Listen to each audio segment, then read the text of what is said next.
Right then, just a very quick video, just asking a bit of advice really. I've recently bought another B&O. Big thanks to Tom, aka KingArthur. Went and collected this from his house the other day. Sorted me out with a good price, even came with the remote. So this is another B&O MX4000 SW software 4.3. The best. That's my original one, which has been showing signs of getting a little old, a little tired. I don't know if you know, but recently, probably a year and a half ago now, we had some cracked soldered joint issues. Sometimes when I turn it on, the colours are a little dark. You have to turn it off, turn it back on, and every now and again I get some strange noises coming from the back. Almost sounds like it's about to burst into flames, so that's probably not good. But touch wood, recently it's been all right actually. And we've also got a little bit of screen flicker on the corner, bottom left corner of the picture. So when this came up, I think Tom mentioned it in a GRS that I was doing. He was selling his B&O, so I jumped on the chance. And I've got to say, even though it's not going to show up on camera, and it probably looks horrendous because I'm filming this in 60 frames per second, this is actually a better picture than my original one. I've just used the same settings, and to the naked eye it does look better, I've got to say. So big thanks to Tom. So the one slightly to the left is the MX4000. Now this is the one I paid a tenner for. Came with two remotes. No, sorry, one remote, one aftermarket remote. But it's very poorly. It's very poorly, and the picture's never been good. In fact, I'll just pop it on now to show you. Right, so as you can see, it's not very well. And this normally settles out after a few minutes or so once it's warmed up. I believe it's the caps, the capacitors. But even when it's warmed up, well, even when I bought it, it never looked as nice as my my original MX4000. It always seems very dark. I've spent ages tweaking the settings. It was quite an early MX7000. So my question is, do I get rid of it altogether and put that in its place and keep that one? Or do I try and find a nice Sony PVM stroke BVM? I think one of those would fit in there. I've even considered, whichever route I go down, putting the TV on like heavy duty draw rails so I can pull it out and then I can get behind there. Because I've got quite a bit of room behind the cabinets and it's an absolute nightmare if you want to try and plumb anything in. I have to move that TV. I have done a video about it. Man caving, I think it's called.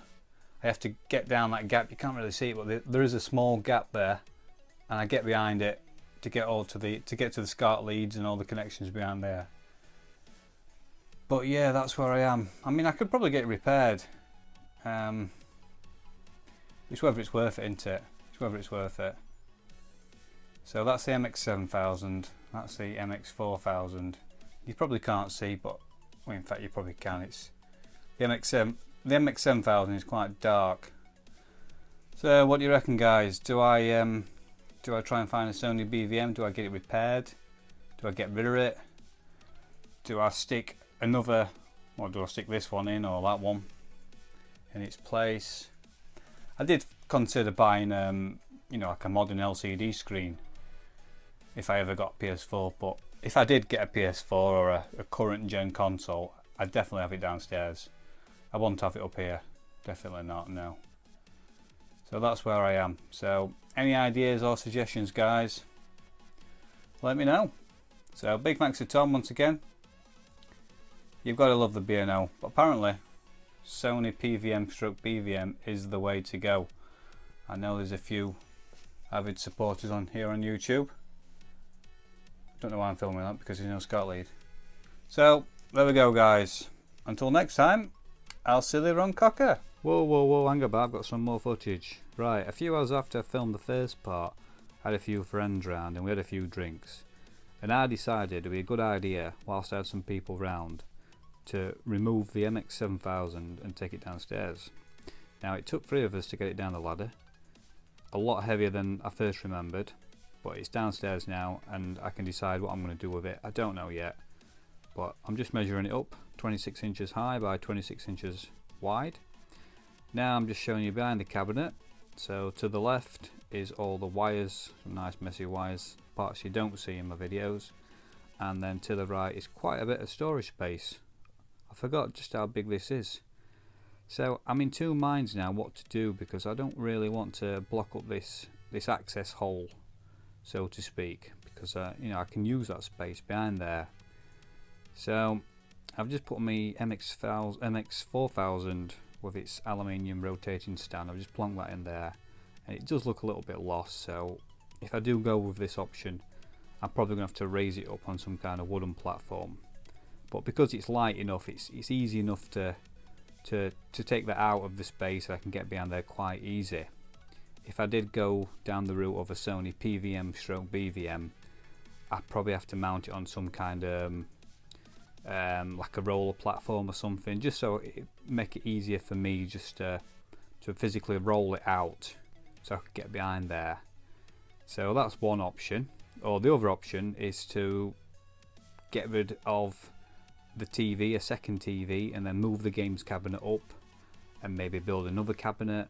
I don't know, because I don't really know why I went down the route of having 2 TVs in the first place.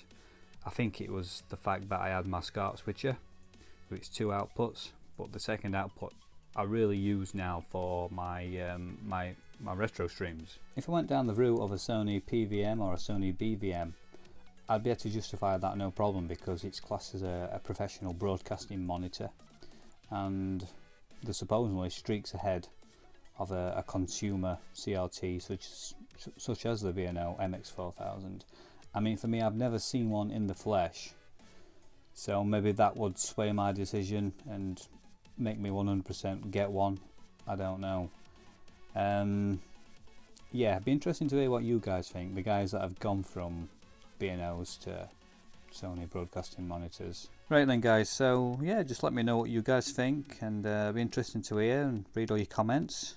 But yeah, changes happening. Whether the MX7000 gets repaired or whatever, I don't know. But yeah, we'll be sorting something out in the next few weeks. So until then, I'll see you on cocker. See you on.